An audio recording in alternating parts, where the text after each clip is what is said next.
Do you like numbers? Please don't turn off immediately. Please do not turn off immediately. But when I talk about reports, numbers, KPIs, most people say, oh, please, no, not again. And we're going to talk about numbers today because our topic today is recruiting and KPIs. When we talk about recruiting, very often recruiting is based on feelings. When you hire that one very good salesperson, anyone says recruiting is amazing. And when you do not find the IT admin person you need for 6 months, you say, what does HR and recruiting actually do? Why do they get paid? And that is not how you evaluate if your recruiting is successful. You need numbers material. However, it is not only numbers. And that is what we're going to talk about today as well. Very important here when we talk about numbers and recruiting, I will, as always, use real world examples. And when I use real world examples, it's always covered by the law, which means fair use and fair dealing in the US and the UK, and quoting in the German speaking area. So I will keep on using real world examples because one person last week sent me a very, let's say, interesting email where he was very much offended about me using a real world example from a certain company. I can't help it. I can't help it when certain companies do something wrong and it gets to the media, and I double, triple, and quadruple check all sides of the story, and then it doesn't go too well. At least this company then learned from it and did it better. And I don't think that it was particularly helpful that a former management person from there said, I'm very much offended by you even talking about that. We can only learn if we start with talking about what probably didn't go too well. So let's talk about recruiting and KPIs. Of course, we have to talk about KPIs first. KPIs, key performance indicator. We're talking about numbers. And very important is numbers can never be the only base of your decision. Numbers are important. Yeah, very important. However, they are not enough. When you, for example, have a certain number where you say, we hired more people in that area, then I give you an example. When you say, for example, in London, you hired more IT staff than someone in Aberdeen, and you compare sizes of the business and you're comparable industry, yeah, probably there are more people there. There's probably more talent, especially post-Brexit, available in London compared to Aberdeen. So very important is numbers are not everything, but numbers are important. The message here is not numbers are not relevant. That's not the message at all. You probably know the phrase, you cannot manage what you cannot measure. That is an okay-ish phrase because today we know you need more than that, because a couple of things you cannot measure and you still need to manage with them. Employees' mood, for example, you can't manage. You can't measure, but you need to manage. What we talk about here is CSFs, and CSFs is a completely different story. Critical success factors, that is the soft side of the business. Any business that did management by numbers sooner or later ran into significant issues because people simply said, look, I just have to tweak the numbers the way they should look. I do not really change anything, but my numbers look the way they should look, and you say I'm a great person. And as soon as I really create customer value, but maybe the numbers don't look the way they should, you say, nah, no. Give you very simple example here about KPIs and CSFs. One sales rep from a very well-known recruiting company created more than 3 million euros in revenue for the company. That person's goal was 1 million. And then the manager approached that salesperson and said, yeah, but you didn't do your 50 cold calls a day. And the person said, yeah, because I was busy making money. So here are your 3 million. And the manager said, yeah, sorry, but you have to do the 50 contacts a day, cold contacts 50 a day at least, 50 attempts, So why didn't you do them? And this escalated so much over a month that the salesperson left. So you see, you need to handle both sides of the game, KPIs and CSFs, the hard numbers, key performance indicators, KPIs, and the soft aspect of the business, the CSFs, the critical success factors. So let's talk about reality. And the first thing, of course, we have to talk about when you have a job opening and you want to know, okay, how long does it really take to hire someone? That is the so-called time to fill. Time to fill means from the very beginning when the job was agreed that there is a job available and you say, yes, we need someone, until the first day of work. So when they really appeared in reality, either online, remote work, or on site with your business. And I can tell you what the issue here is. Often, and that applies to almost all numbers I'm going to show you, often the numbers are conducted in a very dishonest manner. So one business just recently showed me a TTF and said, "Oh yeah, we needed this very senior, totally specialized SAP person, and our TTF is 4 months." I mean, let's face it. It is theoretically possible that you had the amazing idea how to find someone within 4 months from the agreement to the first moment being there. 4 months on that senior position, where usually when you want to leave an organization, it takes a long time until you can really quit. So I really looked into this. So what happened was, and here's the real story: April 2 years before, 2 years before, someone said, we really need someone for that position because the client demand on that position is rising. We don't have enough people. We need someone on that position. And in that year, the answer was, sorry, all the planning for our jobs is already done. We only do it once a year. So this year it's not possible. Please get back to me if it stays relevant. In October of that 2 years ago year, they said, it's still relevant. Could you please, please, please, please get us someone here? It takes until April of the following year until they said, yeah, I think we should have someone. Then they have another 5 or 6 months of this of the discussion of if they should really get someone. And in January of this year, they ticked the box. So in the software, it says open position. So in the software, it was agreed that now you can hire people. And that is the time they took. They took the moment when in the software they said, look, now it's really agreed that we need someone. And that's just dishonest numbers juggling. If you do work like that, please do not be surprised that no one's following you and no one considers you a real leader. No one takes you seriously. If you are dishonest with numbers, people see that, because there are people sitting there for years and saying, listen, I'm waiting for this for more than 2 years. The whole team is burned out. We probably lost 50% of our staff in that department. We have an employee turnover which is completely through the roof because you do not hire people where we need to hire. And now you celebrate yourself for a 4-month turnover on TTF. Just not realistic. Just be honest with your numbers.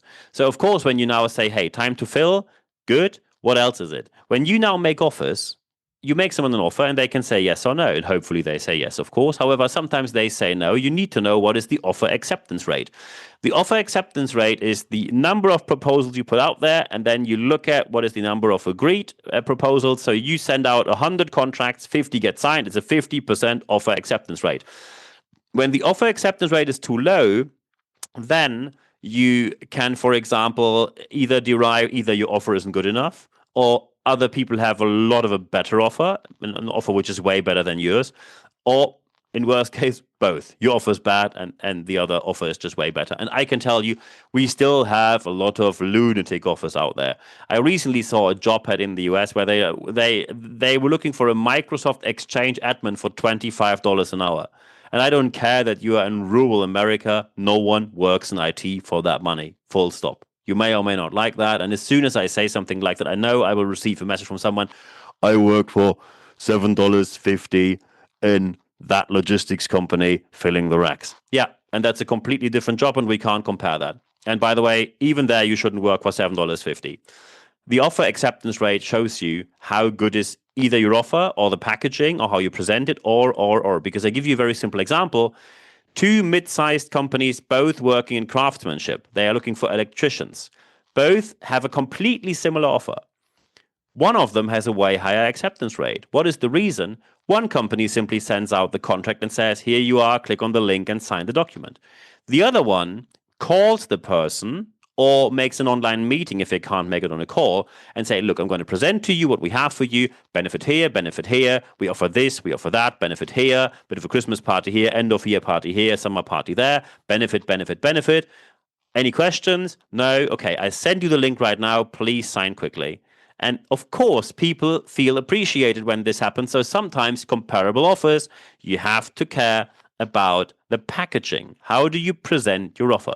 But when you just have a bad offer, with a bad offer, you're not going to get high acceptance rates. Very simple. So when you have, and by the way, please be honest with that as well. When someone agrees to your offer, but then they pull out because they say, look, just the other company came back and they made a counter offer and I really think I should go there. Sorry, I'm leaving.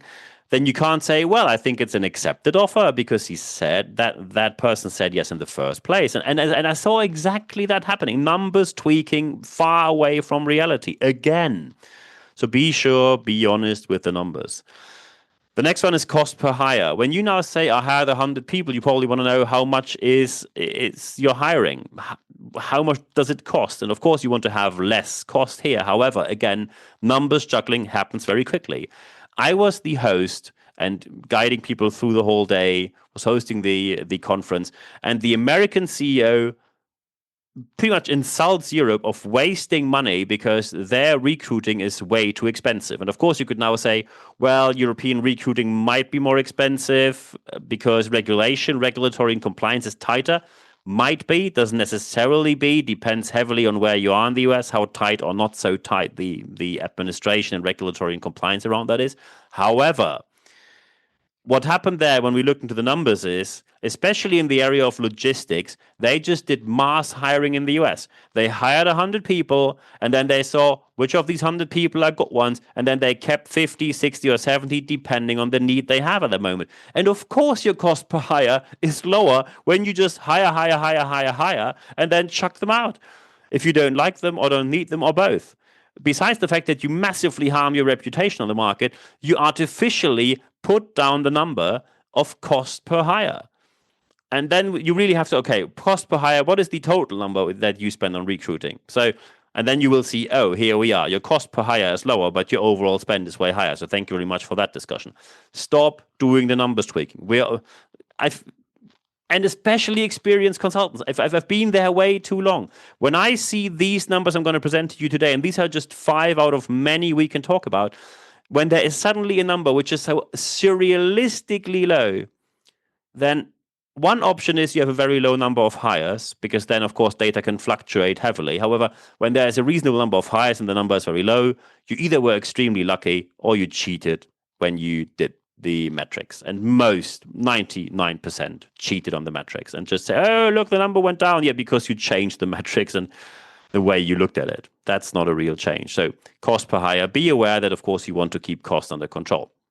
Besides just cost, you, of course, want to also know, are people actually good? Quality of hire. And I very often see the wrong approach, which is you do an evaluation after 6 and 12 months. Yeah, and of course, quality of hire is always great after 6 and 12 months, because when you only do it after 6 months, you only evaluate the people who will stay after probation time. And of course, they are reasonably good, because otherwise you wouldn't keep them. The honest measurement of quality of hire is done on a monthly basis. You do it at least during the first 12 months, and then on an ongoing basis. I recommend quarterly. If you can't do that, do it every 6 months. We know that many companies do it once a year. This one appraisal talk where your whole year gets judged, and even science tells you, you're not going to talk about the last 12 months. When someone, I just give you one scenario. Just imagine I'm your boss sitting there and saying, okay, it's December. Let's have this annual appraisal thing here. Okay, here, I have some notes here. Do you remember last year in February when things went wrong? And you would probably say, no, because it's too long ago. And that's why you can't do it once a year. So quality of hire should be done regularly, with new hires at least monthly for the first 12 months. And if you want to do it less due to costs, which is of course understandable, do it at least quarterly. That is the minimum to have proper data. But then you can see quality of hire when, for example, quality of hire goes down or up, and then you can draw conclusions from that. The last thing, and that is the most well-known and the most used and the most quoted number, is, of course, time to hire. And why do people prefer time to hire over time to fill? Very simple. Time to fill means from the very beginning of getting agreed that a job can actually be a vacancy, from the very beginning of getting that agreed to first day work there, can easily be a year or longer. When you, for example, want to hire someone in the IT, tech, sales area, where very quickly they have regulations where someone can't leave for 6, 8, or 10 months because they are in ongoing projects before they can move on. So time to fill is always quite long. However, it's at least an honest number.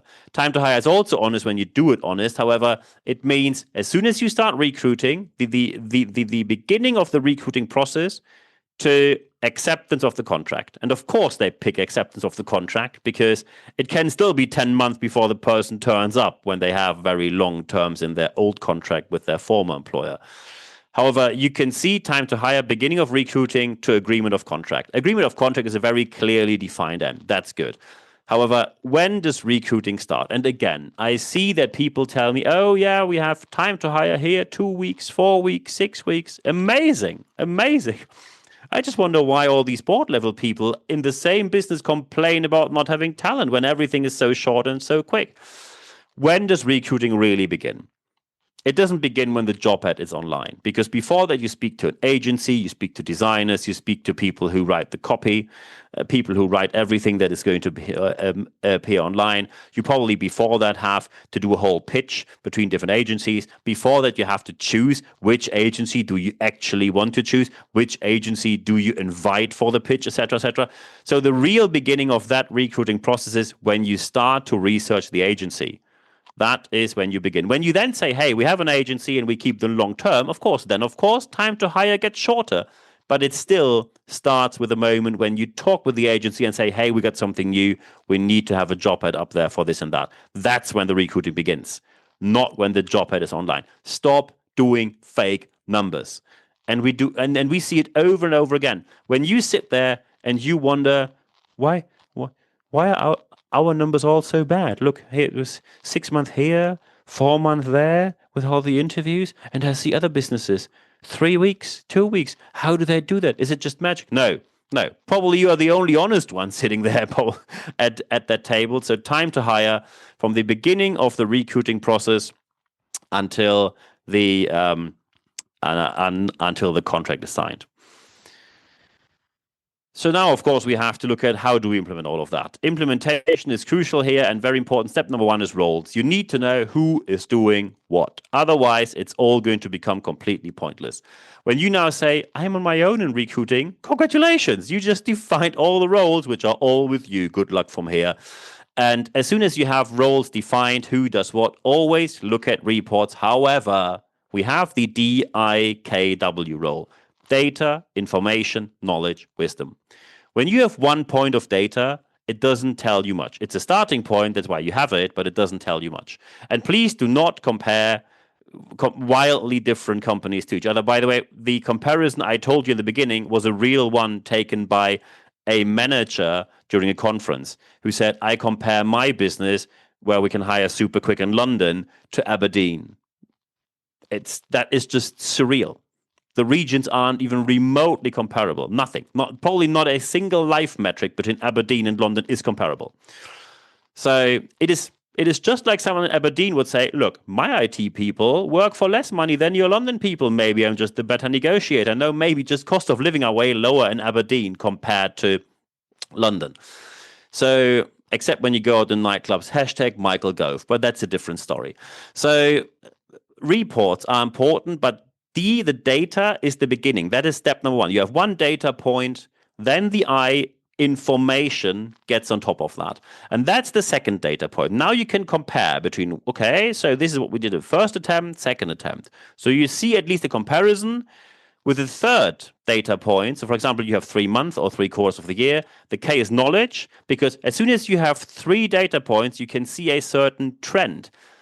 And when you have a fourth data point, so for example, when you do it quarterly and you have 4 data points, so you have a full year, with 4 data points, you have wisdom, and then you can do forecasts. Of course, you should have more than 4 data points, and you should look at it long term. This was just a very simplified example. But the principle always is data, information, knowledge, wisdom. You cannot just take data and compare it to wildly different organizations, then say we're doing well or not so well.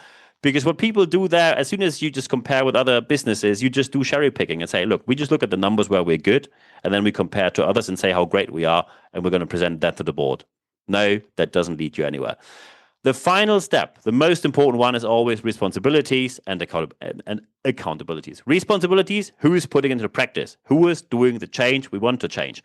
I'll give you a very simple example here. And accountability, by the way, who's going to present it to the board, get the budget, get it agreed, sign, puts the signature in and puts their head in if things go right or wrong.